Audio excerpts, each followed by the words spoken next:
Hello welcome to ನಮ್ಮ ಅಡುಗೆ 9 food channel.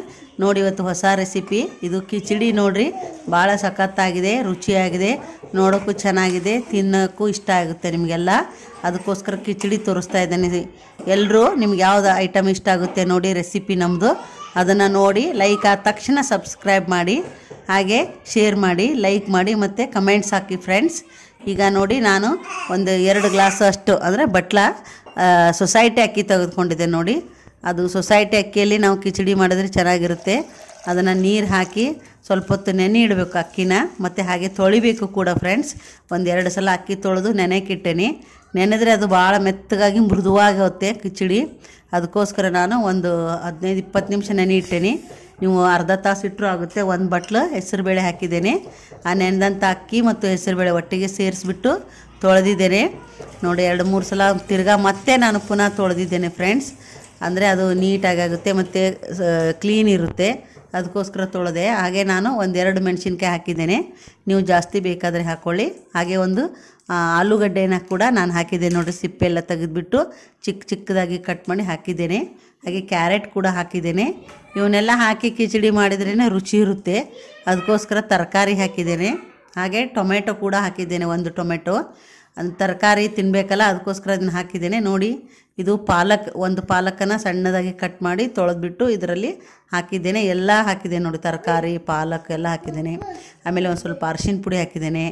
ಆಮೇಲೆ ಜೀರಿಗೆ ಹಾಕಿದ್ದೇನೆ ನೋಡಿ, ಜೀರಿಗೆ ಹಾಕಿದ್ರೂ ರುಚಿ ಇರುತ್ತೆ, ಅದಕ್ಕೋಸ್ಕರ ಹಾಕಿದ್ದೇನೆ. ಆಮೇಲೆ ನಮಗೆ ಎಷ್ಟು ಬೇಕೋ ಅಷ್ಟು ನೀರನ್ನು ಹಾಕಬೇಕು. ನಾನು 1-2 ಗ್ಲಾಸ್ ನೀರನ್ನು ಹಾಕಿದ್ದೇನೆ. ಸ್ವಲ್ಪ ಜಾಸ್ತಿನೇ ಹಾಕಬೇಕು ಇದಕ್ಕೆ. ಕಿಚಡಿ ಅಂದರೆ ಮೃದುವಾಗಿ ಆಗುತ್ತೆ, ಅಂದರೆ ಇಷ್ಟ ಆಗುತ್ತೆ. ಆಮೇಲೆ ತಿನ್ನೋಕ್ಕೂ ಇಷ್ಟ, ಮಕ್ಕಳೆಲ್ಲ ಇಷ್ಟಪಡ್ತಾರೆ ಇದನ್ನೆಲ್ಲ.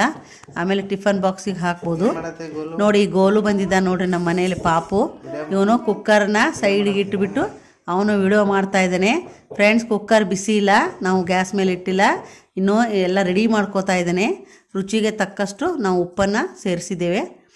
ಸ್ವಲ್ಪ ಉಪ್ಪನ್ನು ಹಾಕಬೇಕು, ಜಾಸ್ತಿ ಹಾಕಬಾರ್ದು. ಈಗ ನಾನು ಗ್ಯಾಸ್ ಮೇಲೆ ಇಡ್ತಾ ಇದ್ದೇನೆ ನೋಡಿ. ಗ್ಯಾಸ್ ಆನ್ ಮಾಡಿಬಿಟ್ಟು ಕುಕ್ಕರ್ ಮುಚ್ಚಳ ಮುಚ್ಚಿ ನಾನು ಕುಕ್ಕರ್ನ ರೆಡಿ ಮಾಡಿ ಇಟ್ಟಿದ್ದೇನೆ. ಎಲ್ಲ ಒಟ್ಟಿಗೆ ಮಿಕ್ಸ್ ಆಗಿ ಅದು ಕಿಚಡಿ ಆಗುತ್ತೆ ನೋಡಿ. ಒಂದು 3 ಸಿಟಿ ಹೊಡೆದ ನಂತರ ಈ ರೀತಿ ಆಗಿದೆ. ಈಗ ನಮ್ಮ ಕಿಚಡಿ ರೆಡಿಯಾಗಿದೆ ನೋಡಿ ಫ್ರೆಂಡ್ಸ್. ಇದನ್ನು ನಾವು ಏನು ಮಾಡ್ಬೇಕಂತಂದರೆ, ಒಂದು ಸ್ಪೂನ್ ತೆಗೆದ್ರು ಅದನ್ನು ಚೆನ್ನಾಗಿ ನಾವು ಕೈಯಾಡಿಸ್ಬೇಕು, ತಿರುಗಬೇಕಂತೇವೆ ನಾವು ಇದನ್ನು. ಹೀಗೆ ಮೇಲೆ ಕೆಳಗೆ ಎಲ್ಲ ನಾವು ಅದನ್ನು ಮಿಕ್ಸ್ ಮಾಡಬೇಕು. ತರಕಾರಿ ಎಲ್ಲ ಕೆಳಗಡೆ ಕೂತಿರ್ತದೆ, ಅದಕ್ಕೋಸ್ಕರ ಎಲ್ಲ ಮಿಕ್ಸ್ ಮಾಡಿದೆ ನೋಡಿ. ಈಗ ಇದಕ್ಕೆ ನಾವು ಒಗ್ಗರಣೆ ಹಾಕಬೇಕು. ಅದಕ್ಕೋಸ್ಕರ ಒಂದು ಸಣ್ಣ ಒಗ್ಗರಣೆ ಸೌಟನ್ನು ಇಟ್ಟಿದ್ದೇನೆ, ಅದರಲ್ಲಿ ತುಪ್ಪ ಹಾಕಿದ್ದೇನೆ ಫ್ರೆಂಡ್ಸ್. ನಾನು ತುಪ್ಪ ಹಾಕಿದ್ದೇನೆ, ನೀವು ಎಣ್ಣೆನೂ ಉಪಯೋಗ ಮಾಡ್ಬೋದು. ನಾನು ರುಚಿ ಇರಲಿ ಅಂತ ಸ್ವಲ್ಪ ತುಪ್ಪ ಹಾಕಿದ್ದೇನೆ. ಹಾಗೆ ಕಾದ ನಂತರ ತುಪ್ಪ ಬಿಸಿ ಆದ ನಂತರ ಸಾಸಿವೆ ಹಾಕಿದ್ದೇವೆ. ಸಾಸಿವೆನೂ ಚಟ್ಪಟ್ ಅಂತ ಅನ್ಬೇಕು.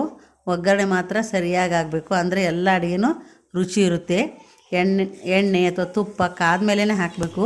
ಈಗ ಜೀರಿಗೆ ಹಾಕಿದ್ದೇವೆ, ಜೀರಿಗೆ ಮತ್ತು ಸಾಸಿವೆ, ನಂತರ ಕರಿಬೇವು ಹಾಕಿದ್ದೇವೆ ನೋಡಿ. 3 ಒಟ್ಟಿಗೆ ಸೇರಿಸಿ ಒಗ್ಗರಣೆ ಹಾಕಿದ್ದೇನೆ. ಒಗ್ಗರಣೆ ಘಮ ಘಮ ಅಂತ ಇದೆ ಫ್ರೆಂಡ್ಸ್. ಹಾಗೆ ಹಿಂಗು ಹಾಕಿದೆ ನೋಡಿ, 1 ಸ್ಪೂನು ಹಿಂಗನ್ನು ಹಾಕಬೇಕು. ಒಗ್ಗರಣೆ ತುಂಬ ರುಚಿ ಇರುತ್ತೆ. ಹಿಂಗು ಆರೋಗ್ಯಕ್ಕೆ ಒಳ್ಳೆಯದು, ಡೈಜೆಷನ್ ಕೂಡ ಆಗುತ್ತೆ. ಹಿಂಗನ್ನು ಅಡುಗೆಗೆ ಉಪಯೋಗಿಸ್ಬೇಕು, ಅಂದರೆ ರುಚಿಯಾಗಿರುತ್ತೆ. ಹಾಗೆ ಸ್ವಲ್ಪ ಮಿಕ್ಸ್ ಆಗಲಿ ಅಂತೇಳಿ ಒಂದು ಸ್ವಲ್ಪ ನಾನು ನೀರನ್ನು ಹಾಕಿ ಈ ರೀತಿ ನಾನು ಮಿಕ್ಸ್ ಮಾಡಿದೆ ನೋಡಿ. ಗ್ಯಾಸ್ ಆನ್ ಇದೆ, ಸ್ಲೋ ಆಗಿ ಇಟ್ಟಿದ್ದೇನೆ ಗ್ಯಾಸ್ ಫ್ಲೇಮು ನೋಡಿ. ನೀವು ಒಂದು ಸಲ ಮಾಡಿ ಟೇಸ್ಟ್ ನೋಡಿ, ಲೈಕ್ ಮಾಡಿ, ಶೇರ್ ಮಾಡಿ, ಸಬ್ಸ್ಕ್ರೈಬ್ ಮಾಡಿ. ಧನ್ಯವಾದ.